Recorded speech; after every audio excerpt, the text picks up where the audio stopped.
আসসালামু আলাইকুম সবাইকে। দুধ সেমাই রান্না করব, তার জন্য এখানে লিকুইড দুধ ভালোভাবে জাল করে নিচ্ছি আর দিয়ে দিচ্ছি দারচিনি, এলাচ, তেজপাতা আর দিব চিনি। চিনিটা মিষ্টি বুঝে দিবেন, আপনারা কেমন মিষ্টি খাবেন। আমি যেভাবে রান্না করতেছি কম বেশি করতে পারবেন মিষ্টিটা। এখন ভালোভাবে জাল করে নিতে হবে। আর এখান থেকে আমি কিছু লিকুইড দুধ কিছু পরিমাণ নিয়ে এই গুঁড়া দুধের সাথে মিশিয়ে নেব, ভালোভাবে মিক্স করে নেব, কারণ গুঁড়া দুধটা দিলে খেতে বেশি ভালো লাগে।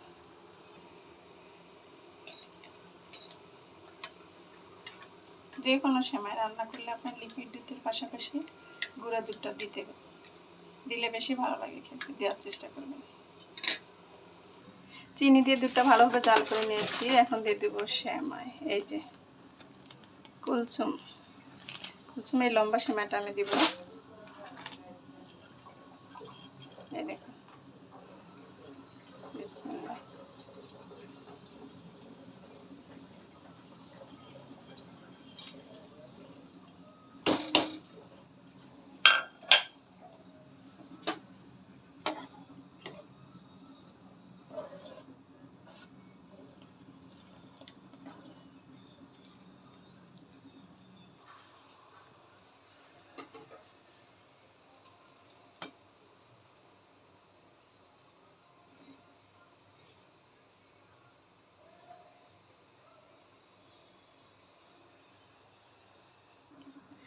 এখন দিয়ে দেবো আগের থেকে গুলিয়ে রাখা গুঁড়া দুধটা।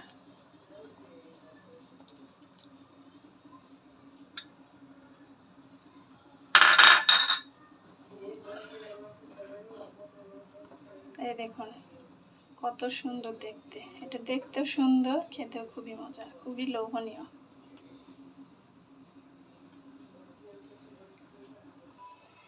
এই তো দুধ সেমাইটা রান্না হয়ে গেছে। আপনারা এইভাবে বাসায় ট্রাই করবেন। এখানে আপনারা কিশমিশ বাদামটা দিতে পারবেন, সেটা হচ্ছে ঘি দিয়ে ভেজে নিয়ে দেবে। ঘি নিয়ে ভেজে তারপর বাদামটা দিতে পারবেন। কিশমিশ বাদাম দিলে বেশি ভালো লাগবে। আমার তো রান্নাটা শেষ, এখন চুলাটা অফ করে দেবো। এটা ঠান্ডা হয়ে গেলে ঘন হবে। এই দেখুন খুবই চমৎকার। বাদাম কিশমিশটা দিলে বেশি ভালো লাগবে, সেটা আপনারা ঘি দিয়ে ভেজে তারপরে দিবেন। আমি দিব পরে। তো ভিডিওটি দেখে কেমন লাগলো অবশ্যই কমেন্টস করে জানাবেন। এভাবে আপনারা বাসায় ট্রাই করবেন। কার কার পছন্দ এই সেমাইটা কমেন্টসে জানাবেন। লাইক কমেন্টস বেশি বেশি শেয়ার করবেন। আর সুন্দর সুন্দর রেসিপি পেতে আমার আইডিতে সাথে থাকবেন।